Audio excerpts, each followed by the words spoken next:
Hi, I'm Lazze and I'm teaching people metal shaping, and you probably have seen me before here on YouTube. On this little video I'm going to show you how to make a little simple patch panel. Not a simple patch panel, it's pretty complicated if you don't know how to do it, but with the right tools and some education, and you can actually make it pretty quick.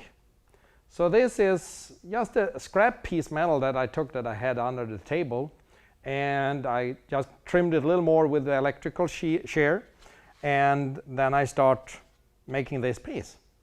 So this is what can be done in a few minutes, and with just the shrink and the stretcher, the English wheel and the bead roller.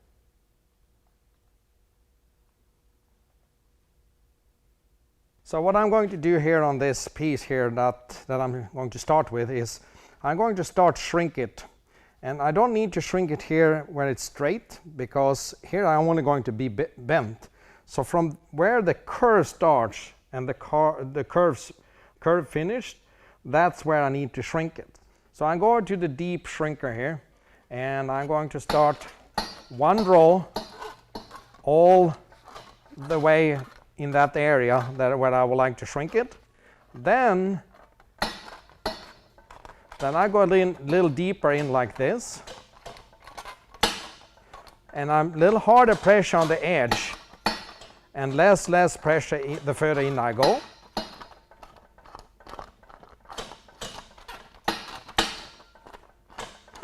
Now you saw the black line that I draw there, and I'm going to do something in the bead roller for that. So we'll see if I need to go a little further in to shrink it here. So I actually thinking I need to do that. So that's just very quick with a deep shrinker. So it moves the metal very fast, and I'm shrinking it 2 steps, and then I go in a little further in like this.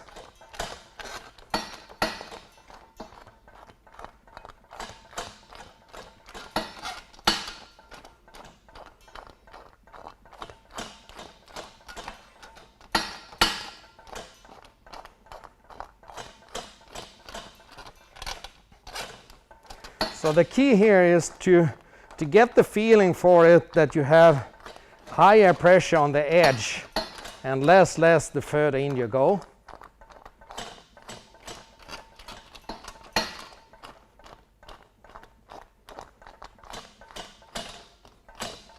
This is the same principle as when I made the video for making the half of the motorcycle tank. Now I can go a little more on the edge, just to roll it over a little more.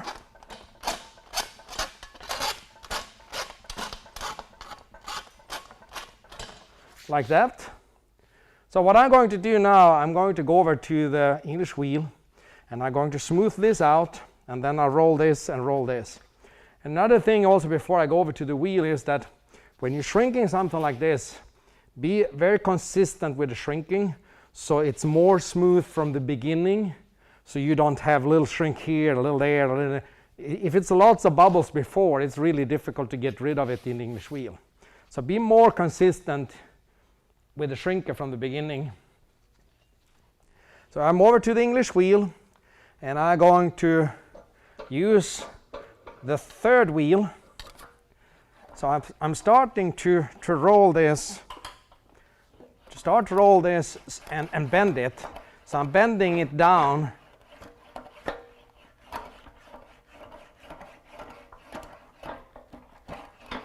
Like that. And I probably should do this, and then I can smooth this out with the wheel.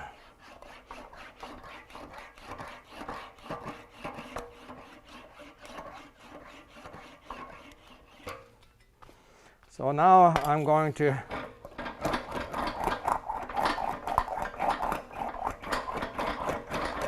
So it's important to keep my hands close to the pivot point here, so I can move it pretty quick. If I hold my hands out here, I can't move it quick enough.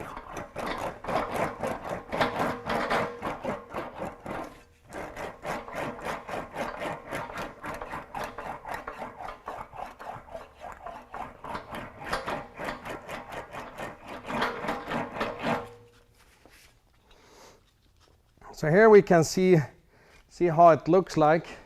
And if I put it to the table there, you see we have a little gap there.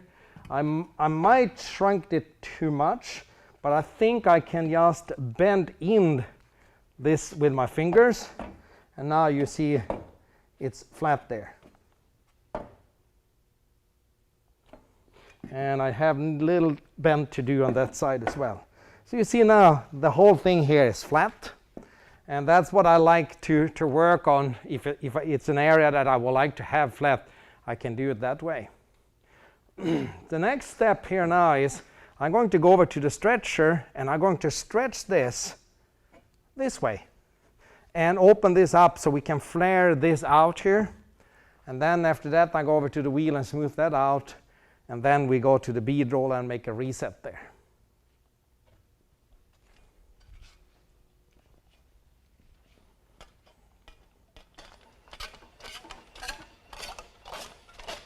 So I start a little light on the edge, and then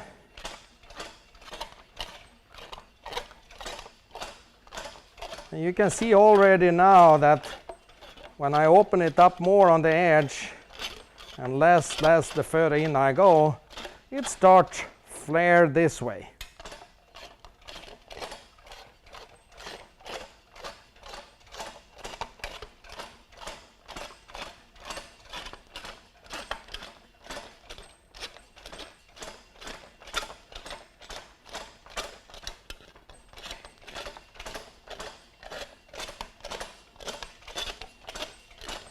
Need to be a little careful when you're working on the edge because it's easy to get it wavy. So if that happens, you can go over with a lower pressure and go a little further in from. But here you can see how this looks like. So I think I'm done now, and then go over to the wheel and upside down rolling it, so smooth it out.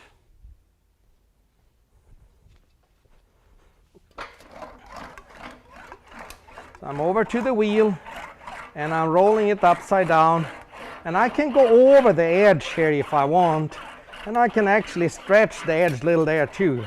That's okay.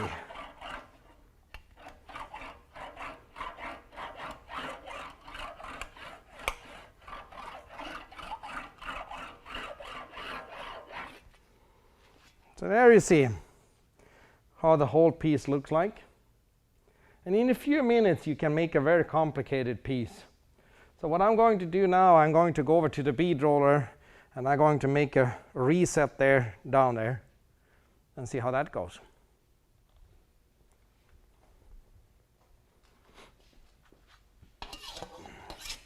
So here I am over to the bead roller, and I have the dies that I like most, the flame dies. And those actually, how we came up to use those dies was actually a mistake from the student. They tried to do something else and they forgot to adjust the shaft, and they had the dies similar to this, and that's how we came up how to make the flames. So what I'm going to do now, I am going to run this. So you can either, with the adjustable shaft here, I can either work on this side or this side of the lower die. And in this case, I'm going to make this lower. So I'm going to see if I can do this. Yes, I can. Okay. So many times it's good to just move the panel between the dies and see if you have free space, so you can do it. So I think I start with this one here. So I crank this down to about there.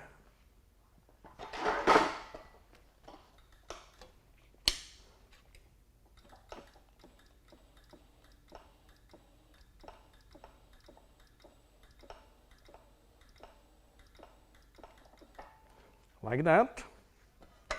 And then I turn it around and start there. I did one mistake now, that I didn't count the turns, how many turns I put this down. So I think I was about there. So that means that it's 1, 2, 3. Okay. 1, 2, and 3.